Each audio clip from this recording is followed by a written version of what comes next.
ہم نے اس قرآن کو شب قدر میں نازل کرنا شروع کیا اور تمہیں کیا معلوم کہ شب قدر کیا ہے؟ شب قدر 1000 مہینے سے بہتر ہے۔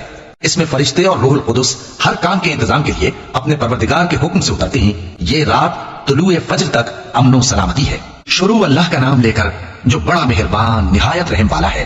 جو لوگ کافر ہیں یعنی اہل کتاب اور مشرک، وہ کفر سے باز رہنے والے نہ تھے یہاں تک کہ ان کے پاس کھلی دلیل آ جائے، یعنی اللہ کا ایک پیغمبر جو پاک اور آپ پڑھ کر سناتا ہے جن میں مستحکم آیتیں لکھی ہوئی ہیں، اور اہل کتاب جو فرقوں میں بٹے ہیں تو دلیل واضح کے آنے کے بعد ہی بٹے ہیں، حالانکہ ان کو حکم تو یہی ہوا تھا کہ اللہ کی عبادت کریں، اطاعت کو اسی کے لیے خالص کرتے ہوئے یکسو ہو کر، اور نماز قائم کریں اور زکات دیں، اور یہی مضبوط اصول والا دین ہے۔ جو لوگ کافر ہیں یعنی اہل کتاب اور مشرک، وہ دوزخ کی آگ میں پڑیں گے اور ہمیشہ اسی میں رہیں گے۔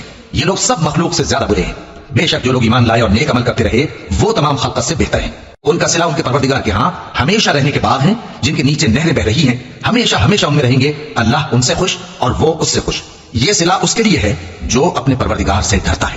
شروع اللہ کا نام لے کر جو بڑا مہربان نہایت رحم والا ہے۔